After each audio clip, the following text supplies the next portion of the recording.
Las opiniones aquí realizadas son responsabilidad de quien las emite y no reflejan la opinión de ninguna empresa o persona asociada a la industria cinematográfica. Los temas aquí presentados son para entretenimiento e información. Los derechos de las obras comentadas son de sus respectivos autores. Búscame en mis redes sociales. Todos los Kikes van con K. En Facebook, búscame como Kike Cinéfilo Oficial. En Twitter, arróbame como Cinéfilo Kike o Kike Cinéfilo. En Instagram, arróbame como Kike-Cinéfilo. Busca mis videos y audio en YouTube y Spotify en el canal Kike Cinéfilo. Me puedes escuchar en iHeartRadio, en Amazon Music, en Apple Podcast y también en Google Podcast y en la mayoría de las demás plataformas de audio. Si quieres mandarme WhatsApp, te dejo mis números. Bienvenidos. Bienvenidos una vez más a Kike Cinéfilo, el podcast donde hablamos de cine y un poquito más. En este episodio hablaré del tema de moda en estos días, ya que en Qatar, país árabe en el continente asiático, se lleva a cabo el Campeonato Mundial de Fútbol organizado por la FIFA. Conoceremos la relación que el llamado deporte rey tiene con el cine, la historia que comparten ambos y mencionaré algunas películas representativas de esta muy particular relación. Les recuerdo que me pueden seguir en mis redes sociales, verme y escucharme a través de YouTube y Spotify y escucharme en iHeartRadio, Amazon Music, Apple Podcasts, Google Podcasts y en la mayoría de las demás plataformas de audio. Déjenme sus comentarios, suscríbanse en el canal de su preferencia y en YouTube suscríbanse y denle a la campanita para que reciban las notificaciones del contenido nuevo. Comenzamos.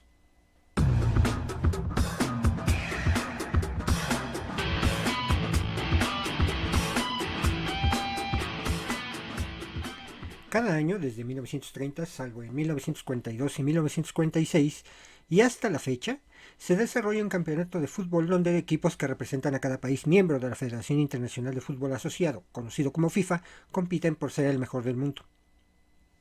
Y es en este tenor que, en este episodio, les hablaré de la relación entre el fútbol y el cine. Esta, que pudiera ser una simbiosis que debiese generar altas expectativas en lo comercial y en lo artístico, no ha fructificado mucho. A pesar de que el cine es una de las máximas expresiones audiovisuales y el fútbol a nivel deportivo, comparadas solo por su fama y nivel económico, no han dado entre sí ninguna película que fuese considerada de las mejores. Quizá uno de los grandes problemas está en el propio juego. No se presta fácilmente a ser contado en una película de 2 horas, más o menos.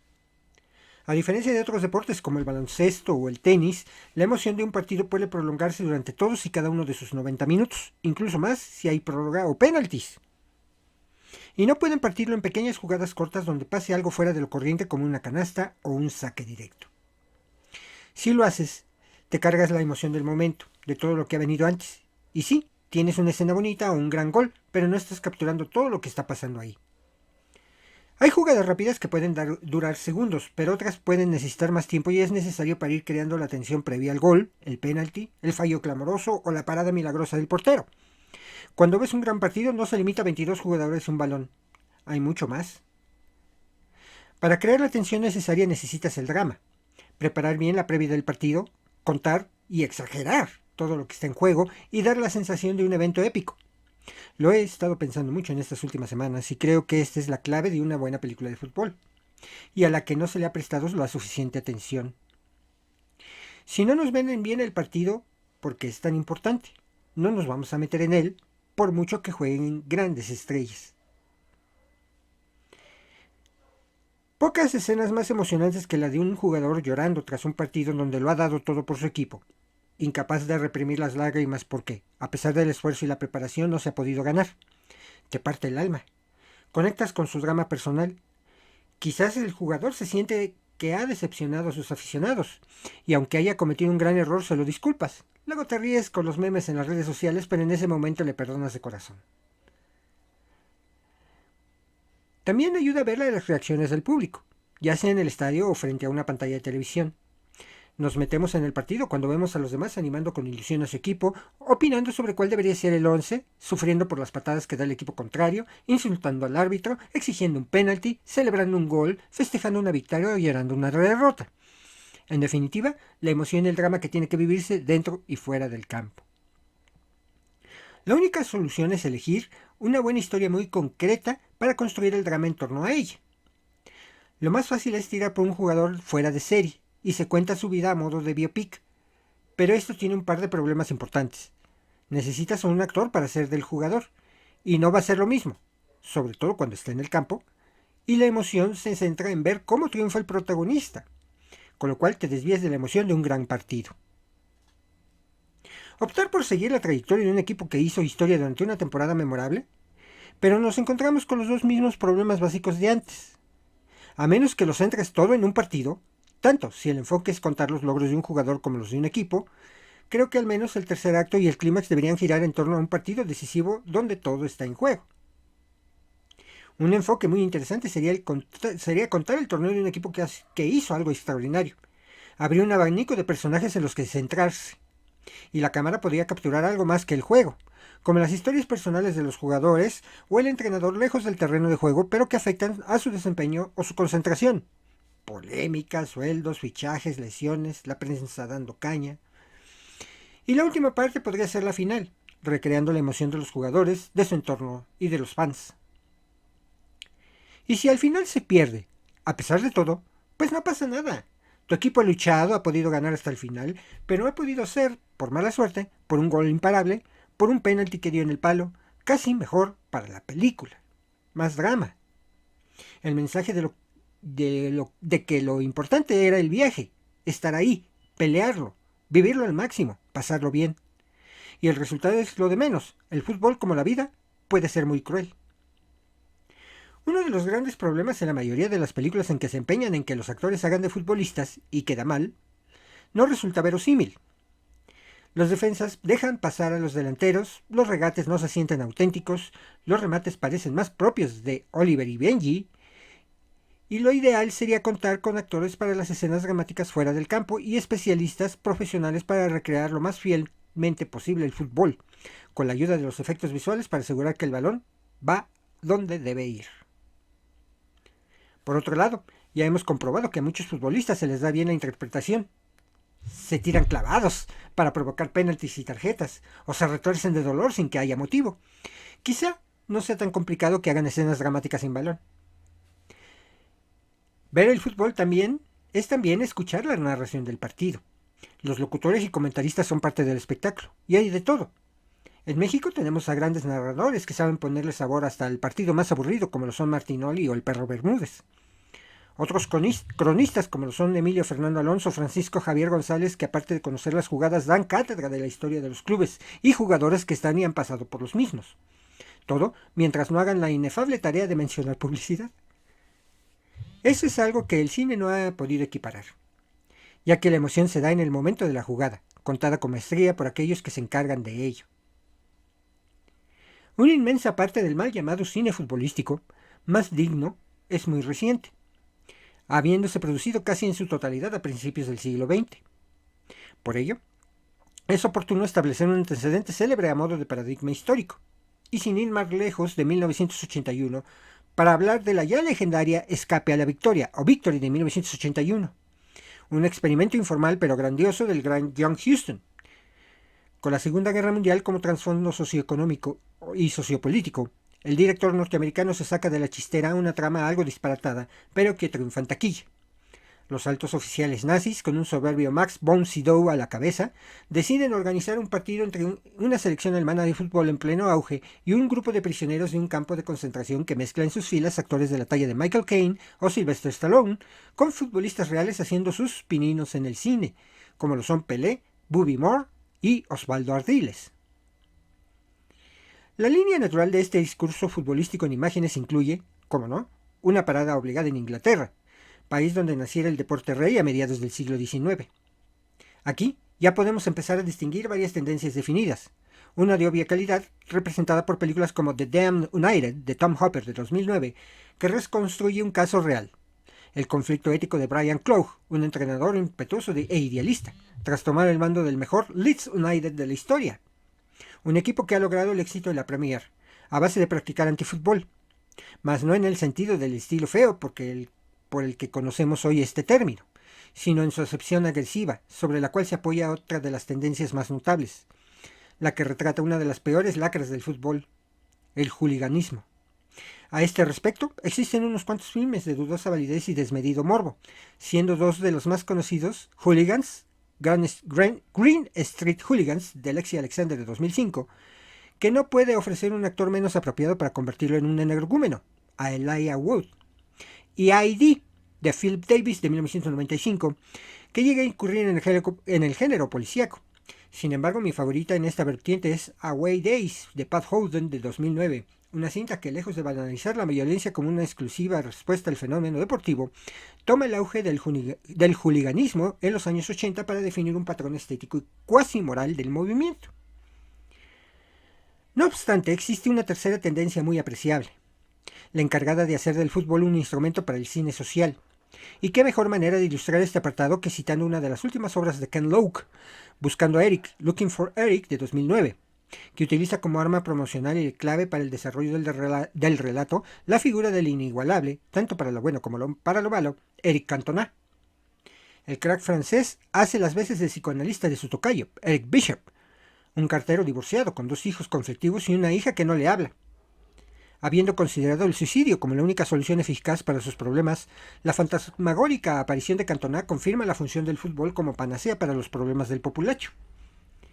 En la también británica Quiero ser como Beckham, Beneath Like Beckham, de Gurinder Chadha de 2002, se vuelve a utilizar la imagen de un ícono futbolístico, además de como reclamo publicitario, como instancia para la denuncia.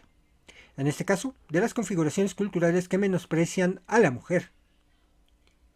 Bajo el marco de estas mismas tradiciones misóginas se sitúa la sutil película iraní Upside de Jafar Panahi de 2005, en la que se registran las atrevidas peripecias de unas muchachas aficionadas al fútbol que tratan de colarse en un partido de la selección nacional de su país, espectáculo solo apto para los hombres en Irán. Pero la reivindicación social a través del fútbol en la gran pantalla no se limita al ámbito de la ficción, como cabría esperar. El documental Los dos Escobar, The Two Escobars, de Jeff Zimbalist y Michael Zimbalist de 2010, indaga sobre una triste realidad, la silenciada interdependencia del deporte rey con el narcotráfico en Colombia, que se atreve a argumentar la sorprendente relación entre los asesinatos del famoso capo Pablo Escobar y el jugador de la selección colombiana Andrés Escobar. El proceder documental más frecuente pasa por el retrato de determinados acontecimientos, interesantes por su relevancia histórica, o por un desconocimiento general que se pretende paliar. No obstante, también se dedican al estudio de las vidas de grandes íconos mediáticos y que, si no, son los futbolistas. Seguramente Diego Maradona sea quien deba de atesorar más películas sobre su vida y milagros. Existe una religión en torno a su figura, siendo la más célebre por el caché de su realizador, Maradona, por Kusturica, de Emir Kusturica de 2008. Otra es Héroe, Hero, The Official Film of the 1986 FIFA World Cup, de Tony Mayhem de 1987. Discúlpenme. Esta película recoge su asombroso ascenso a la gloria de los terrenos de juego durante el Mundial de México de 1986, sus constantes polémicas, así como su transmutación hacia el imaginario de la cultura popular.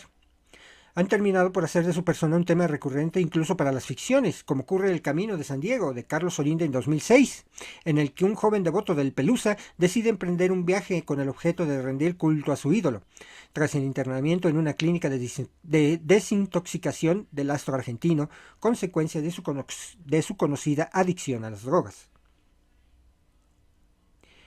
Cambiando de tema, tono y estilo, pero sin salir de la idiosincrasia latina, se pueden incluir en este análisis curiosos modelos como la comedia mexicana Rudo y Cursi, de Carlos Cuarón de 2008, sobre 2 hermanos con ambiciones de corte mediático, como las de ser cantante y futbolista, que les arrojarán hacia una insana rivalidad que también se aplica a la mucho más circunspecta Hermano, de Marcel Raskin de 2010. Trágica cinta venezolana que vuelve a poner de manifiesto que el fútbol, además de enfrentar a los hombres, puede maridar sin disimulos con sus más bajos instintos. España, tierra donde muchos consideran el fútbol un arte, y que cuenta con los 2 mejores equipos del mundo en la actualidad, no iba a ser menos en lo que respecta a producción futbolística. La tradición costumbrista es la norma común por la que se rigen películas que retratan la amistad masculina, como Días de Fútbol de David Serrano de 2003, La delgada línea que puede separar al perdedor del héroe, El penalti más largo del mundo de Roberto Santiago de 2005, y la condescendencia hacia los árbitros, Matías, juez de línea, de Santiago Aguilar y Luis Guridi de 1995. Salir pitando de Álvaro Fernández Armero de 2007. A colación de este último caso, cabe citar que Canal Plus España produjo el documental El árbitro, de Justin Webster y Erin Sapirain, de 2009, que sigue la rutina del colegiado Miguel Ángel Pérez Laza, haciéndose eco del fervor futbolístico desde la particular óptica del participante al que más se le exige y que, por contra, nunca es aplaudido. Me gustaría enumerar algunas de las cintas que, a mi juicio, constituyen verdaderas rarezas en la tarea de ilustrar el deporte que aquí nos toca, y que se oponen a la falta de originalidad de arquetipos como los que recoge la saga Gol, la película Gol de Danny Cannon de 2005, cuya segunda entrega fue dirigida por el español Jaime Colet Serra, también española, La gran final de Gerardo Olivares de 2006, que globaliza la pasión por el fútbol a nivel internacional, a través de un mismo acontecimiento, la final del Mundial Corea-Japón 2002. Un cruce de historias transfronterizas que también refleja Galatasaray Depor, One Day in Europe de Hannes Storr de 2005, bajo el utópico marco de una final de Champions League disputada por los dos equipos del título. Pero, sin duda, la palma de excentricidades se la lleva la cinta hongkonesa Shaolin Soccer, Siolam Yukau, de 2001, del maestro de la comedia asiática Stephen Chow, que combina con habilidad los códigos del balompié filmado con la estética coreografía de las artes marciales, en un claro homenaje a míticas series del anime japonés como Dragon Ball y Supercampeones o Capitán Tsubasa. En definitiva, un cine que muestra otra versión del fútbol, aunque nunca deja de compartir con el deporte que lo sustenta la innegable capacidad de emocionar a su público. A pesar de su enorme popularidad del fútbol en México, los largometrajes nacionales se han ocupado relativamente poco de este deporte. Lo curioso y paradójico de este asunto es que tanto el cine como el fútbol arribaron al país en fechas similares. Las producciones realizadas en México comenzaron en 1896, cuando llegó de Francia el cinematógrafo de los Lumière.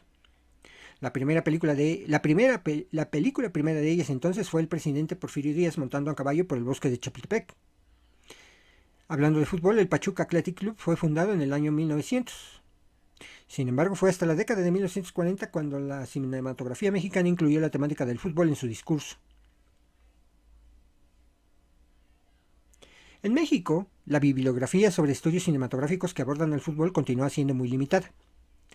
Dos causas sustanciales para ello son que este deporte tratado como objeto de estudio por cualquier disciplina se encuentra en etapa de desarrollo y, por otro lado, que las obras fílmicas relacionadas con el fútbol son pocas veces consideradas ya que cuantitativa y cualitativamente no han adquirido un carácter documental en un sentido histórico, además de ser producciones con escasos premios otorgados. Estudios generales del cine mexicano realizados por autores como García Riera y de los Reyes son útiles para iniciar una aproximación al abandono del fútbol por parte del medio cinematográfico. Los campos del cine y el fútbol requieren de mayor atención en el aspecto teórico y práctico, pues son dos industrias de alta penetración en la sociedad. A pesar de ello, las películas de fútbol en general son de difícil acceso. Pocas han sido las ofertas de estas en cartelera y un número menor de estas películas se ha masificado a través de formatos caseros.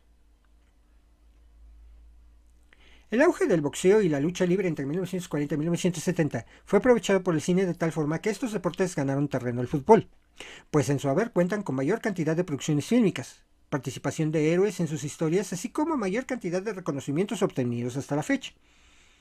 Tan solo Campeón sin corona, cinta sobre boxeo, ha ganado más Arieles que todas las películas de fútbol juntas, ya que en 1946 fue reconocida con 4 de estos premios y 2 nominaciones. La lucha libre en el cine es un ejemplo de trascendencia y vigencia, pues se convirtió en un género en el sentido temático dentro de las historias del cine mexicano. A pesar de sus presupuestos limitados, siempre mantuvieron las características de los churros de la época de oro, poco cuidadas en la técnica de producción, filmadas apresuradamente en un tiempo máximo de 4 semanas y, en ocasiones, hasta carentes de coherencia. Se señala que hubo 150 películas de este género producidas entre 1952 y 1983. ¿Cómo es entonces que deportes como la lucha libre y el boxeo tuvieron éxito en distintos niveles cinematográficos a diferencia del fútbol? A continuación les presento una recopilación cronológica de largometrajes de producción mexicana que incluyen al fútbol de manera relevante en sus guiones. La película de la que les hablaré primero es Los hijos de Don Venancio. El primer acercamiento entre el cine y el fútbol en México se dio en el Cine Palacio, con el estreno de este filme que contó con la actuación del héroe normativo, atlantista Horacio Casarín. Sin embargo, el personaje principal fue Don Venancio Fernández, interpretado por Joaquín Pardavé, esto en 1944. Casarín convierte en un importante gol de chilena para el desenlace de la historia, aunque el tema principal de la trama tiene que ver con las migraciones españolas de la época. De hecho, uno de los eslogans de la película fue la más hispana de las cintas mexicanas y la más mexicana de las que evocan lo español. La propia publicidad impresa de la película anticipó un tratamiento estereotipado de la sociedad española, pues utilizó en primer término imágenes caricaturizadas de don Venancio, un gachupín con boina, fumador de puro, bigotón y bonachón. De forma secundaria se mostraba la imagen también caricaturizada de Horacio Casarín jugando fútbol.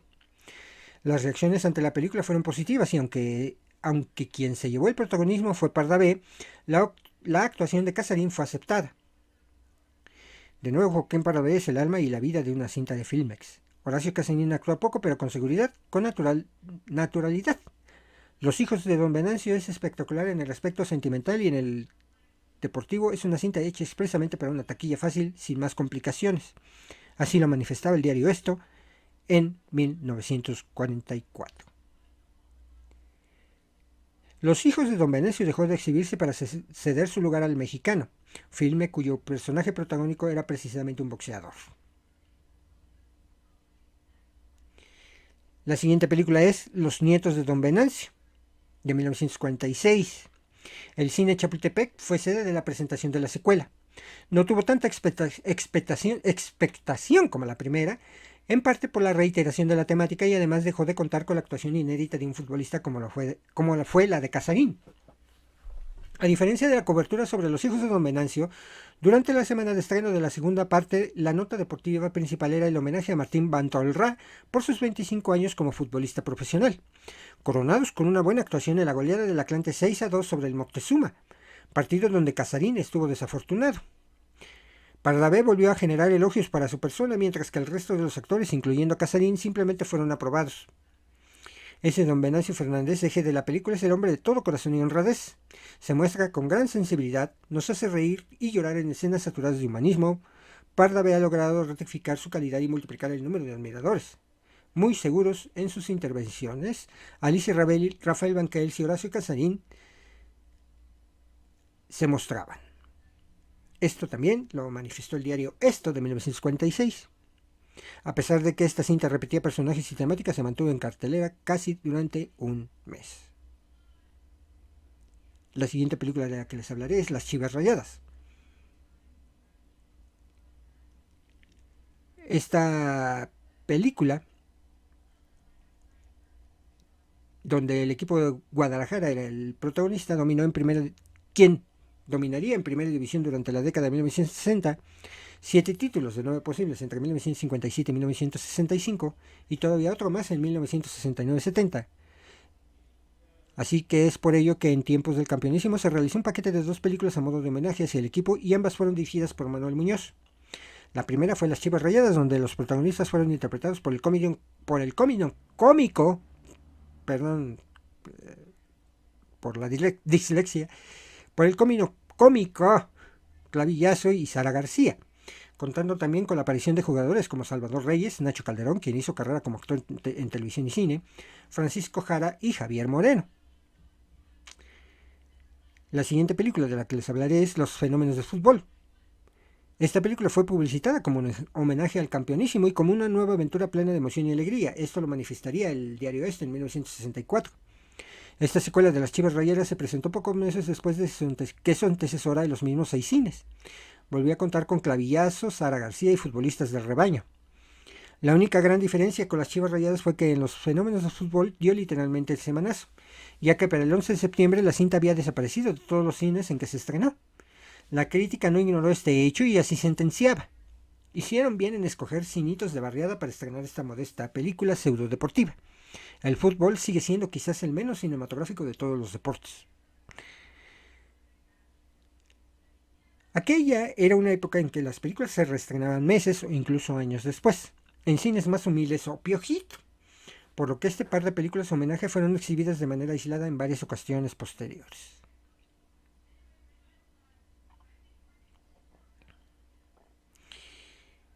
De la siguiente película que les hablaré es Tirando a Gol, de 1966. En pleno Mundial de Inglaterra de 1966, el 14 de julio, los cines Orfeón y Ópera albergaron la premier de esta película, que fue vendida como un espacio para la rivalidad entre América y Guadalajara, por lo que Lola Beltrán y David Reynoso personificaban una pareja con diferencias futboleras. Ella le iba al Guadalajara y él al América. Contó con la participación de jugadores del América como Sague Padre y Arlindo, y con Fragoso, Reyes, Calderón y Valdivia por el lado del Guadalajara. Una de las críticas resumió la película como una comedia superficial que sirve de pretexto a la aparición de los equipos América y Guadalajara. La siguiente película de la que les hablaré es El Pícaro. Esta otra comedia futbolera, exhibida exclusivamente en el Cine Mariscala, fue protagonizada por el venezolano Amador Benayan.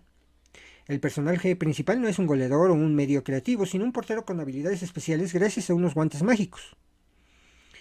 Los eslogans de su publicidad eran sencillos, juegos de palabras con relación al protagonista, como un ejemplo para manejar la bola y un maestro para manejar la gracia. Esta película se estrenó en 1967. Dentro del contenido futbolístico, la trama incluye situaciones amorosas distendidas a través del personaje que interpretó Patricia Conde. Esta cinta iba a llamarse El futbolista fenómeno, pero tuvo que cambiar su título dado que Adalberto Martínez Resortes ya había registrado el nombre para su próxima película. Esto lo afirma la redacción del diario Esto el 10 de agosto de 1966. De la siguiente película que les hablaré es Fútbol México 70. El Mundial México 70 motivó la filmación de esta producción, la cual es, en esencia, un documental sobre las jugadas más destacadas de la Copa, pero mezclado con un eje de ficción que relata de manera intermitente las andanzas de un niño provinciano, blanco y de ojos azules, quien añoraba asistir al Estadio Azteca contra la voluntad de su madre. Fútbol México 70 fue el resultado de una coproducción mexicana e inglesa lograda por la asociación entre Arturo Ripstein y Morton Lewis. En los dos mundiales anteriores, Chile 62 e Inglaterra 66, se habían realizado documentales similares de producción inglesa, que llegaron a las salas mexicanas de cine 1 o 2 meses después de la justa. La premier de Fútbol México 70 se había previsto para octubre del mismo año, pero por contratiempos se retrasó aún más el estreno. Probablemente por la amplia diferencia de tiempo entre el evento mundialista y la premier de la cinta, esta no generó expectación del público. Efecto y hecho reflejado en su breve periodo de exhibición. Coca-Cola, como patrocinador de la FIFA, incluyó su botella de manera breve en un par de escenas, por lo que fue una de las primeras producciones deportivas señaladas como medio publicitario. Vehículo publicitario en una firma refrescada, la demagogia deportiva y la sumisión a los dictados comerciales se acechaban desde sus bases. Esto lo escribiría a Garmendia en el diario Este de 1971. Y bueno, continuando con las películas mexicanas, sigue El futbolista fenómeno. En una nota del periódico Ovaciones publicada en octubre de 1979 se anuncia la presentación del futbolista fenómeno, junto con la reapertura del cine colonial en la Ciudad de México, aunque solo para exhibirse en día domingo durante algunas semanas. El futbolista fenómeno es a menudo confundida con el beisbolista fenómeno de 1951 y otras series de profesiones fenómeno, ya que ambas fueron dirigidas por Fernando Cortés y contaron con la actuación principal de Adalberto Martínez Resortes. Originalmente se pensó en un guión que contemplara a la selección mexicana como equipo protagónico de la historia, pero cuando se inició el rodaje el 31 de julio de 1978, aún estaba fresco en el aficionado el gran fracaso de la selección de México durante el Mundial de Argentina 78, el cual había generado importantes expectativas a través de los medios. Tal vez, previendo un hartazgo generalizado de los aficionados y potenciales espectadores, se empleó en su lugar un equipo de uniforme rojo y no verde, denominado Selección Latinoamericana, mismo que fue encarnado por miembros del equipo Toluca. De la siguiente película que les hablaré es El Chanfle. En medio de la época del cine y teatro de ficheras, Televicine se dio tiempo para producir esta cinta de humor blanco. Los buenos tiempos de las chivas habían pasado, así que Televisa aprovechó el potencial de todo un ciclo de producción del entretenimiento para culminar con un producto cinematográfico. En esta historia reunió a su equipo, el América, su serie Chespirito y su Estadio Azteca. Aunque el chanfle no contempla futbolistas como actores, sí recurre a parodias como la referencia a Nacho Treyes, actuada por Ramón Valdés como el entrenador de Reyes. Esta película se estrenaría en 1979. El Chanfle 2. A diferencia de su precursora y de otras cintas futboleras, en este caso ninguna escena fue filmada dentro de un campo de fútbol. De hecho, prácticamente la totalidad de la historia transcurre en el entonces Holiday Inn de la ciudad de Taxco, por lo que la trama se centra en una serie de peripecias causadas por un balón que implica varios miles de dólares. La saga de El Chanfle tiene la ventaja de contar con Televisa como medio para su reproducción al paso de los años. Igualmente, es una película que ilustra el objetivo primario por el cual fue producida en el nombre del fútbol: entretener, dado que la demanda precede a la oferta. Esto lo escribiría Harvey en 1974. El director y protagonista de la serie, Roberto Gómez Bolaños, así se manifestó. La gente, y sobre todo en esta difícil época que nos tocó vivir, necesita divertirse tanto como su necesidad de comer y respirar. Esto se lo declaró el diario Ovaciones de 1982. En este caso, Bolaños insinúa la necesidad de entretenimiento por parte de la sociedad misma, que no debe ser una pérdida de tiempo y la cual el cine puede atender sin ser calificado como uno de los opios del pueblo. Hay actividades serias aunque no lo parezcan. Estas actividades ritualizadas, tales como la del espectador deportivo, del aficionado al teatro, a los debates, a las visitas a lugares de esparcimiento como cines, teatros y bares, son muy importantes para la sociedad. Así lo escribiría también Harvey en 1974. De la siguiente película que les hablaré es Chido One, el Tacos de Oro. Esta producción de Arte Cinema es la única ligada al fútbol que ha sido considerada por la Academia Mexicana de Artes Cinematográficas para disputar Arieles. Fue reconocida con 6 nominaciones, aunque no logró obtener ningún Ariel de Oro, según datos publicados en el sitio web de Internet Movie Database. Es una película que maneja en su historia cuestiones culturales y populares del mexicano y del fútbol. Aquí uno de sus eslogans: Chido One es el más picudo, el más chido. Salió de un barrio popular de donde surgen nuestros ídolos. El guión fue escrito por el propio director Alfonso Arau y su esposa Laura Esquivel, también autora de Como agua para chocolate. Solo estuvo en cartelera un par de semanas, aunque en principios de 1987 se presentó en la Cineteca Nacional durante otro lapso similar. Por aparentes motivos comerciales, la versión original de 110 minutos fue reducida a una de 90 en manos del productor Abraham Cherem, situación que alteró un tanto las intenciones de Arau. Cherem me encargó el guión de una película sobre fútbol para estrenarse antes del Mundial. Me dejé engatusar rompiendo mi regla de oro. El director debe ser el propio productor de las películas. Rompí esa regla y lo pagué caro. Estética y formalmente me propuse llevar al extremo la idea de filmar una película como si fuera de los años 40. Esto se lo declaró Alfonso Arau al periodista Vega en 1987. La siguiente película de la que les mencionaré es Fútbol del Coba y El Pichichi del Barrio. Son 2 películas, Fue durante la época del cine lépero cuando se combinaron en una película elementos populares como los albures, mujeres frondosas, fútbol y situaciones machistas. Un par de sus eslóganes expresaban ese tono. Con una cancha así de blandita, todos quieren entrarle al juego del hombre. Vea cómo se entrena un equipo femenil en la intimidad de una alcoba. No hay melodrama que resista el embate de un par de albures chispeantes. Estamos en la escena donde se aferran y se niegan a su caducidad por evolución los valores más retardatarios de la sociedad mexicana: el machismo prepotente, la calidad de hembra disponible. Javier Unán fue el director de ambas obras, las cuales protagonizó Rafael Inclán acompañado de una serie de chicas que conformaban un equipo de fútbol femenil.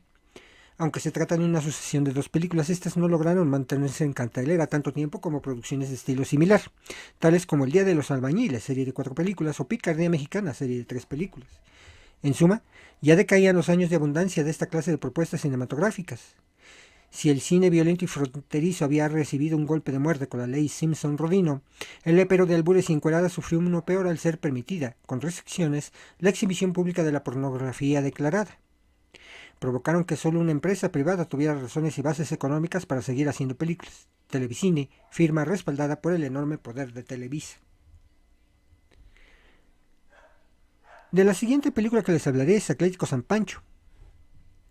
Gustavo Loza, exproductor de programas para niños, dirigió esta obra enfocada al mercado infantil. Sus detractores la calificaron como un comercial de Coca-Cola y Umbro. Pero más allá del hecho, esto corrobora la dificultad de producir en cine en México, sin la ayuda de patrocinadores o sin aceptar películas por encargo. Solo durante una escena actúan futbolistas profesionales, en la cual jugadores de Necaxa como Alex Aguinaga y Octavio Becerril ejercen diálogos breves dentro de un vestidor. El reparto también contempla a un actor familiarizado durante algún tiempo con la televisión para niños, Plutarco Asa. Sin embargo, los personajes protagónicos recayeron en actores infantiles quienes no lograron continuidad en la industria, ni contaban con algún éxito en otras películas o telenovelas anteriormente producidas. Regularmente esta situación dificulta un efecto de reconocimiento entre el espectador y el producto comunicativo. Sin caer en el vedetismo, existe, sin embargo, una cierta continuidad de los personajes que sería conveniente conservar. Los niños prefieren volver a ver al mismo héroe. La cosa es fácil cuando se trata de películas de muñecos o de dibujos animados, pero cuando se trata de actores es mucho más difícil. Estos son por lo general actores infantiles y la experiencia enseña que raramente logran realizar varios filmes de calidad. Cuantitativamente, las producciones cinematográficas nacionales relacionadas con los deportes se encuentran muy lejos de lo que se ha hecho en otras filmografías extranjeras. Pocas veces una cinta mexicana colabora en la producción mundial. Esta comparación pareciera previsible, pero a la vez posee un carácter sintomático de la situación fílmica del país, así como del poco interés en incorporar el deporte dentro de los guiones y las producciones de cine. Anualmente se producen en el mundo unos entre 40 y 70 largometrajes de ficción relacionados con los deportes. Solo entre los años 1998 y 1999 la industria norteamericana produjo 22 largometrajes sobre diferentes disciplinas.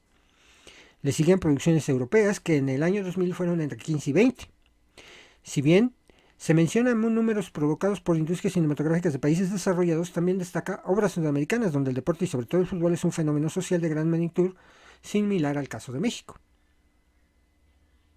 Sudamérica es precisamente una zona donde el fútbol tiene un gran significado cultural y que el cine también ha querido reflejar.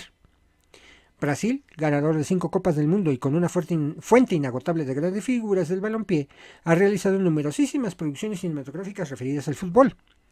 Dentro del buen número de obras realizadas a nivel global se encuentran algunas a destacar, sea porque su guión sobrepasa las historias de cancha para ofrecer un marco de reflexión, o bien por la trayectoria de sus realizadores y participantes. Como señala Fernando Moreno, el fútbol, igual que el cine, es mucho más que eso. Ejemplo, El milagro de Berna, momento mítico del renacer de un país. Hay muchas películas, pero es necesario profundizar para encontrar calidad. Y precisamente hablando del milagro de Berna, Das Wunder von Bern, del 2003, revaloriza una de las más grandes hazañas en la historia de las Copas Mundiales. Solo 4 años después del maracanazo de 1950, Alemania fue capaz de vencer en la final del Mundial de Suiza a la selección de Hungría, con quien ya había perdido por goleada en la fase de grupos. Sin embargo, el guión de este filme no depende ni se ocupa únicamente de la trayectoria del equipo alemán durante el torneo, sino que utiliza como hilo conductor y personaje principal a un niño de nombre Matías, miembro de una familia cuyo padre recién retornaba de la Segunda Guerra. La película fue galardonada con 9 premios en distintos festivales locales e internacionales según datos de Internet Movie Database. En 1981, y película que ya habíamos mencionado, el director John Huston logró reunir en la película Victory a futbolistas de prestigio mundial, entre ellos a Rey Pelé, quien interpreta a un prisionero de guerra originario de Trinidad y Tobago con grandes habilidades y carisma. Aún así, su participación en la cinta es mínima, toda vez que Sylvester Stallone, quien ya había protagonizado Rocky y Rocky II en poco tiempo antes, interpretó a Hutch, el personaje principal. Como nunca puede faltar el negrito en el arroz, aparece en la película el bien intencionado en Sylvester Stallone, con un protagonismo difícil de entender entre tantos buenos jugadores. Ni hablar, después del festín de chilenas, inglesitas y de pases de fantasía, Houston termina por demostrar que nadie es perfecto. Esta situación se asemeja a lo acontecido con Los hijos de Don Venancio y su secuela, donde el futbolista Horacio Casarín es relegado a un segundo término por el papel de Joaquín Pardavé. Se puede decir que, en los casos mencionados, los grandes futbolistas se limitan como un complemento atractivo para atraer más al público, pues dejan el protagonismo a los actores de experiencia. Independientemente de sus respectivos puestos en la cinematografía nacional, no ha habido productor que se anime a delegar un papel protagónico a un futbolista profesional. Esto, a diferencia del cine que cultivó el boxeo y la lucha libre. Sin haber estudiado actuación, el santo entró al cine por la puerta grande, encabezando el reparto estuviera quien estuviera. Se destaca una producción dirigida por Manny McQueen del año 2000, cuando el cine británico acudió a una de sus figuras futbolísticas cuya repercusión rebasa a los medios, George Best. El documental, que llevaba como título el apellido de este héroe versivo, destacó su vida fuera de las canchas, la cual era todo un melodrama. A temprana edad, Best fantaseaba inocentemente con el fútbol. Siendo un niño, con lo único que compartía mi cama era con un balón. Solía cogerlo, mirarlo y pensar, algún día harás todo lo que yo te diga. En cambio, al alcanzar la plenitud en su carrera deportiva, pasó de acostarse con su balón a hacer lo propio con gran cantidad de mujeres. Afirma que lo pasó muy bien con más de 1000 de esas chicas complacientes y creó un modelo a imitar para los jóvenes que aspiraban a llevar la vida de un astro futbolístico en la década de los años 60. Así lo declaró el periodista Morris de 1982. La transformación de Best podía equipararse a la de los boxeadores mexicanos del siglo XX. Hombres como Raúl Ratón Macías y Rubén Púas Olivares llegaron a la fama partiendo de orígenes populares y algunos más pasaron por etapas críticas donde se excedieron en el consumo de alcohol, drogas y sexo. Todo este marco también fue aprovechado por el cine mexicano, aunque nunca prestó atención a futbolistas con similar destino. Diego Maradona es otro héroe que ha recibido atención por parte de cineastas, entre ellos uno que contó con experiencia futbolística profesional y además obtuvo premios por parte del cine. Emir Kusturica realizó un documental sobre Maradona que no debe confundirse con la producción argentina neozelandesa Amando Maradona, que se estrenó a finales de 2005 en Buenos Aires. Los largometrajes mexicanos en torno al fútbol han tratado el tema a través de comedias principalmente, cuyo tono distendido suele ser combinado con elementos melodramáticos. Por su reiteración, puede deducirse la rentabilidad de estas categorías dramáticas, o al menos la idea que tienen los productores sobre una muy fiel referencia de los espectadores. El stock se conforma en virtud de criterios casi exclusivamente económicos. En cambio, un género poco cultivado para abordar el deporte en México es el documental. A diferencia del cine de otras regiones, pues la mayoría de las veces el deporte en el cine se ha asociado al género documental. Esto se justifica por el hecho de que, en la conjunción entre ambos universos culturales, el documental suele ser la fórmula más repetida. Una de las causas por las cuales el fútbol no ha trascendido como patrimonio cultural en este país a través de sus largometrajes se debe a que los discursos cinematográficos no han colaborado como medio para consolidar o aprovechar sus figuras deportivas. Pues solo un futbolista de este nivel ha considerado en la cinematografía nacional, como lo fue Horacio Casarín. Asimismo, no fue contemplado como protagonista en el guión. En la imaginación del público se acrecentaba la simbiosis entre el héroe y el campeón deportivo. Esto se debía a la importancia cada vez mayor que el deporte representaba en la vida cotidiana de ciertos grupos populares, a través del mundo de la lucha y el boxeo, vividos también por el medio del cine. De esta manera se transmitió un modelo de héroe, además de los obstáculos económicos manifiestos en la realización de una película. La elaboración de una cinta sobre fútbol implica otros retos en el campo de la ficción. Uno de los terrenos que puede resultar delicado en esta clase de filmes es la intención de trasladar a la pantalla una preferencia creada en minutos hacia ciertos personajes o equipos, motivada por el maniqueísmo en las historias, siendo que la conversión de asistir a las salas de cine no es la misma que se presenta al asistir a un estadio. En México el público está acostumbrado a percibir inmediación en el fútbol causada por la radio primero y posteriormente por la televisión. En la tercera y cuarta décadas del siglo, la radio era un vínculo fundamental entre el fútbol de la Liga Mayor y los aficionados. Durante años los cronistas radiofónicos sostuvieron el entusiasmo de los aficionados con el relato de una entrada fuerte, un gol espectacular, un paradón en la línea de meta o el drama de una trifulca en las gradas. Si bien la inmediación puede facilitar la emotividad del receptor, es una propiedad de ardua formación por parte del cine. Es por ello que el deporte en el cine encuentra una dificultad más si se quiere competir contra unos efectos acostumbrados en los medios con simultaneidad. El grado de participación de colectiva de un público durante una sesión de cine es virtualmente nulo. Aunque resulta complicado, esto no quiere decir que a través de una película de fútbol no se pueda transmitir emotividad o propiciar entretenimiento y reflexión. El ambiente que se produce cerca del estadio, sobre la cancha y en la tribuna es algo muy complicado de reproducir en una película. Sin embargo, grandes cineastas de países diferentes y estilos casi antagónicos se han acercado al fenómeno desde ópticas particulares y únicas. Una ventaja del cine sobre la televisión, que no siempre aprovecha e incluso imita, radica en los tiempos. Un futbolista con potencial de héroe es apto para incitar en la televisión una exposición repetitiva. En ocasiones la repetición excesiva desgasta. Pero es el cine donde habría podido encontrar una relación distinta con el público. Las estrellas del cine, al revés que las estrellas de la televisión, no están limitadas a un papel en un serial o apariciones como invitadas, ni tienen que someterse a los procedimientos modestos y precipitados de la televisión. El cine mexicano ofrece todavía un amplio espacio virgen para el fútbol. Hay en la sociedad y en la historia diversos temas relacionados con este deporte que merecerían un poco de curiosidad. Hazañas, desgracias, héroes, estadios míticos y rituales culturales, por mencionar algunos. Asimismo, el fútbol ofrece una amplia gama de personajes con características distintivas, entre ellos directivos, jugadores, aficionados, jóvenes de fuerzas básicas, empresarios, etc. Los temas particulares se encuentran visibles, dispuestos a ser contados de alguna manera por quien acepta el reto. No se puede decir tal como se ha hecho, que toda la película o que todo el plano, incluso el menos organizado, relata una historia, a menos que se le dé un significado muy amplio a la palabra historia. No hay que olvidar otra cosa. Además de entender el cine, se necesita entender el deporte y algunas de sus implicaciones. Un ejemplo acertado del hecho por Leni Riefenstahl dice: seguro que esa ha sido la gran ventaja y que me ha interesado tanto por el deporte. He practicado tanto deporte que me ha permitido comprender y entender mucho más todo lo que al deporte lo rodea. Y pues, sí, extrañamente, siendo el deporte más popular en México, el fútbol, no se ha hecho producciones tan serias con respecto al fútbol como, bueno, series es un decir, con respecto al deporte rey o al fútbol. eh, yo creo que hay historias que merecerían llevarse a la pantalla grande.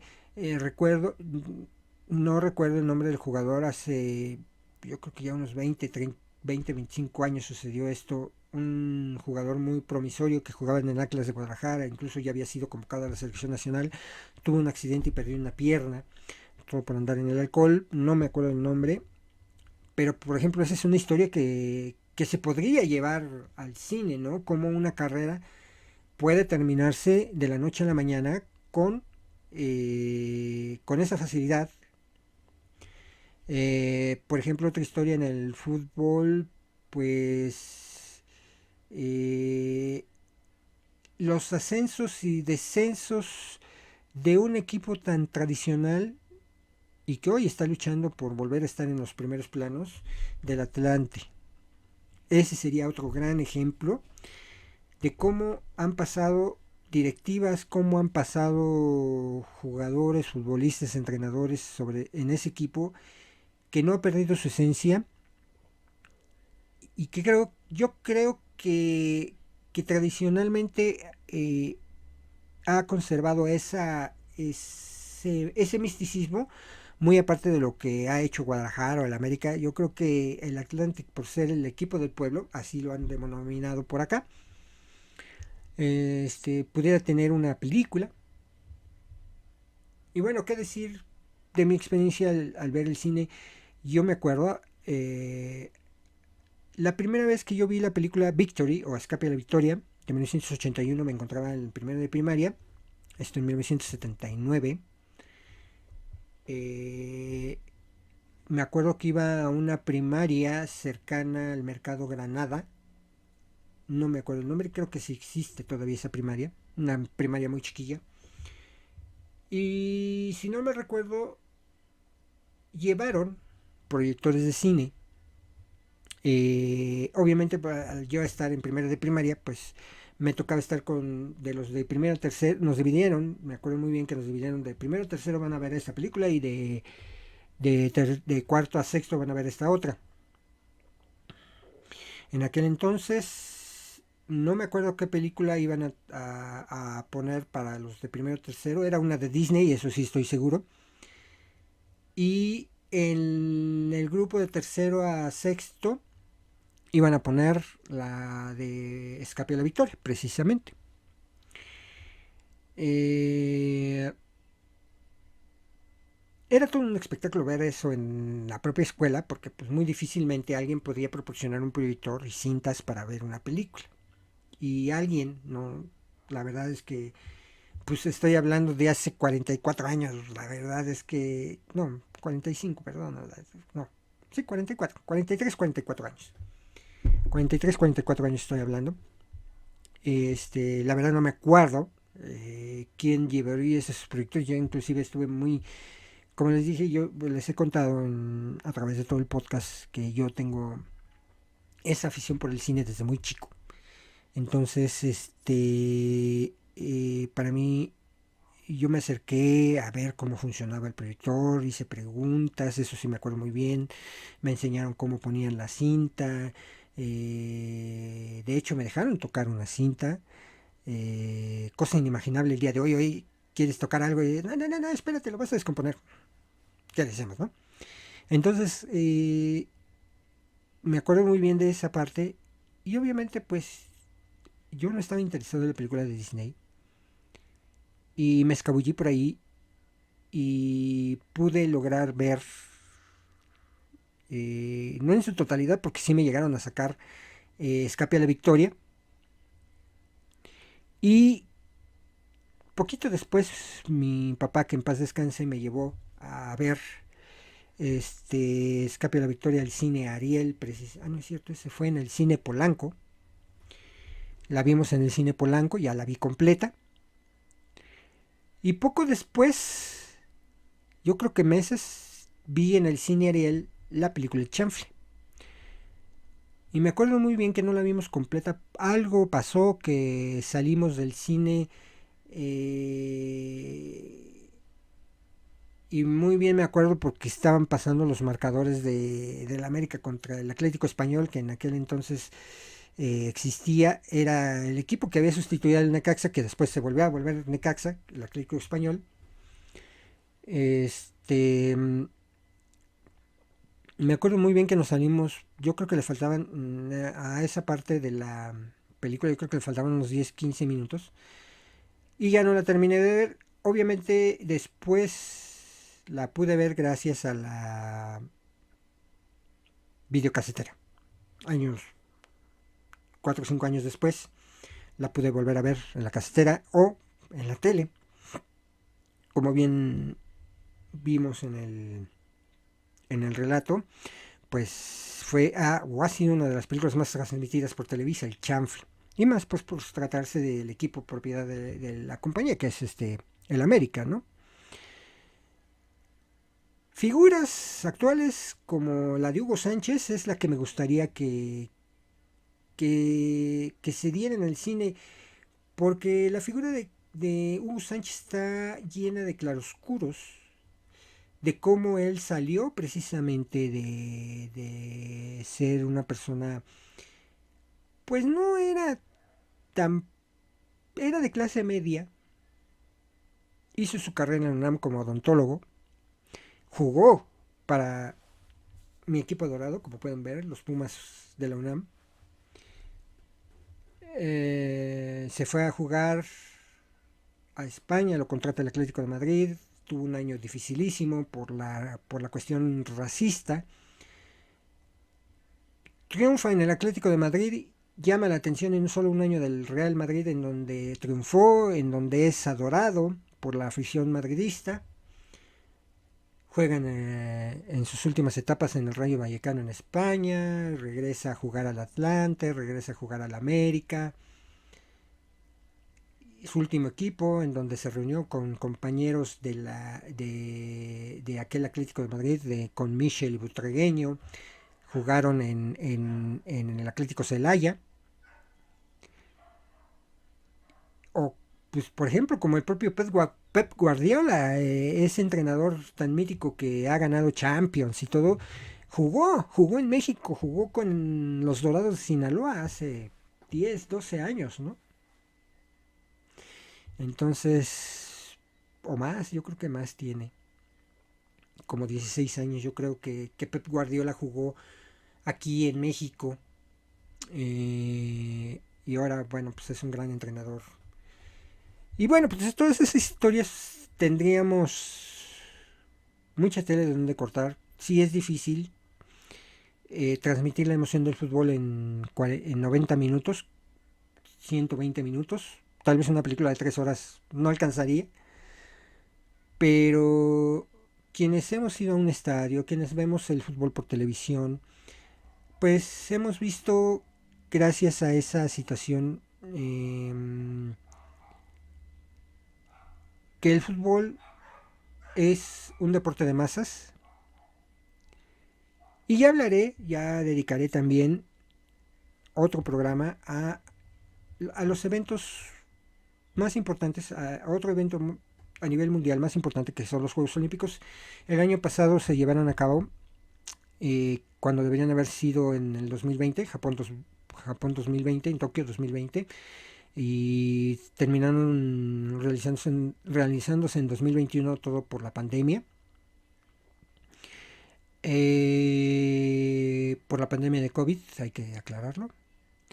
Pero bueno, como les repito, pues hay material para comentarles al respecto de los Juegos Olímpicos. Y bueno, antes de terminar, hay dos cosas que en estos días en Twitter han estado pues muy,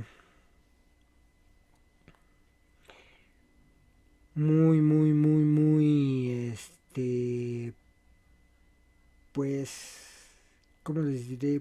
Con gran polémica.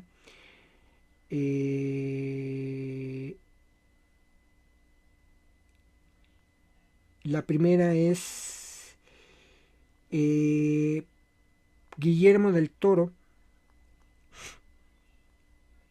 denuncia a través de la productora Pimienta Films que, por ejemplo, en el caso de Cinemex, pues no se cumplió lo prometido por esta, tanto en cuestión de permanencia como en cuestión de salas, la exhibición de la película Pinocho, que probablemente en algunos días más la podamos ver en Netflix, pero Guillermo del Toro quería exhibirla en cines. Cinemex, por alguna razón la cual no ha dado a conocer, pues no ha querido pronunciarse. En Netflix tampoco. Es algo que no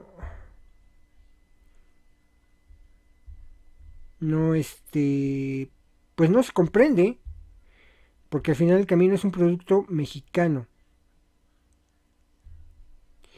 Y bueno, pues consulten en Twitter donde va a estar disponible la película Pinocho. Cinemex, pues bueno, déjenme decirles que yo en algún momento preferí Cinemex que sobre Cinépolis por la calidad de sus salas, por la calidad de su producción, por la calidad de su sonido sobre todo. Pero como que su calidad fue decayendo.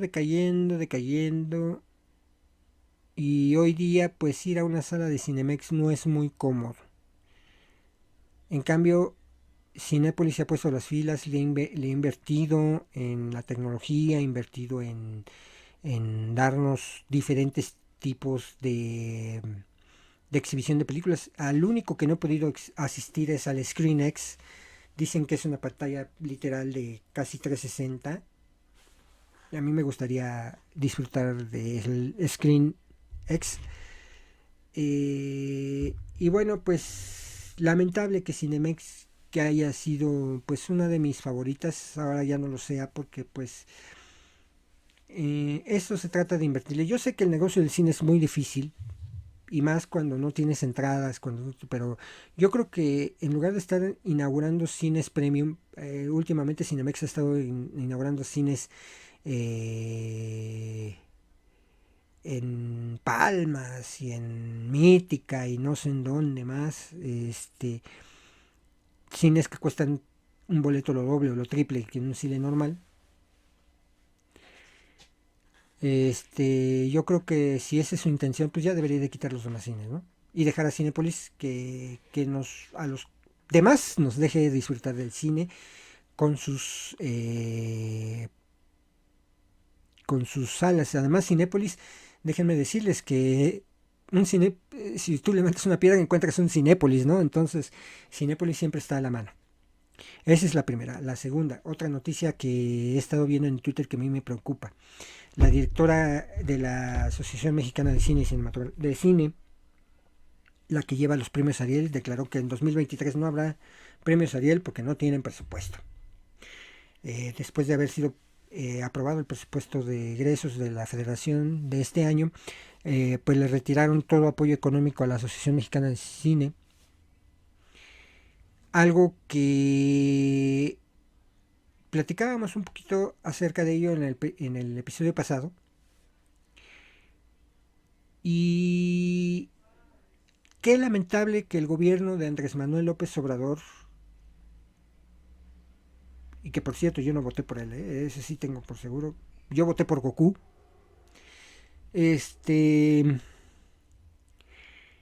La verdad es que estamos ante el peor gobierno, y me queda más que claro, el peor gobierno de la historia de México, de la historia actual. Entre sus abrazos no balazos, entre no mentir, no robar, por favor, este ha sido el sexenio, y no me dejarán mentir, algunos que ya lo han sufrido, donde más corrupción ha habido, donde más asesinatos ha habido, donde más violencia ha habido, propiciada por su propio discurso. Y desgraciadamente más de la mitad de la población sigue creyendo y no se han dado cuenta, o si es que se están dando cuenta pero están ciegos, no lo quieren ver, de cómo nos está yendo económicamente hablando. Hace unos días fui a la tortillería, cuesta 24 pesos un kilo de tortillas. Antes de la pandemia costaba 12 pesos el kilo. En 2 años ha sufrido un aumento casi del doble. Pero es así, los salarios siguen siendo los mismos. Y luego retiras apoyos para medicamentos con niños con cáncer, retiras apoyos para la infraestructura de empresas, para créditos de empresas, retiras apoyos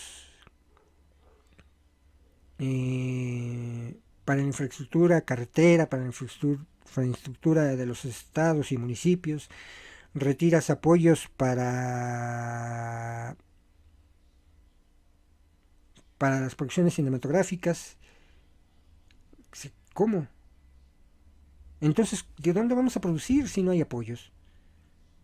Y luego todavía estás en contra de los que invierten. Por favor. Es algo ilógico, algo contradictorio, algo demagógico. Otra de las cosas que también, y yo no digo que esté mal, pero todos esos recursos, desviarlos a la base popular y darle pensión a los adultos mayores, está bien, no pasa nada. O sea, es algo que, bueno, pues podemos regresar a aquellos que desgraciadamente no estuvieron en la formalidad y que aún así trabajaron para México para tener recursos. Pero mantener a escuincles que ni estudian ni trabajan, darles una beca a los famosos ninis, por favor, ¿qué idiotez es esa? Pero bueno, este es un podcast de cine, no de política, y creo yo que ya me excedí en los comentarios en ese sentido, pero es mi sentir, porque si de por sí la producción cinematográfica en México es precaria, pues con esto, imagínense, nadie va a querer invertir en México.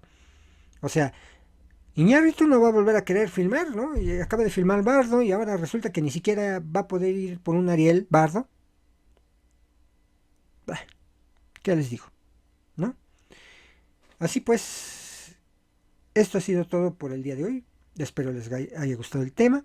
Agradezco su tiempo al escuchar y ver este programa y los espero en el próximo episodio de Quique Cinéfilo, el podcast donde hablamos de cine y un poquito más. Hasta pronto. Conducción, guión, cámara, audio, edición y todo lo demás lo hice yo. 2022 Quique Cinéfilo Producciones. Todos los derechos reservados.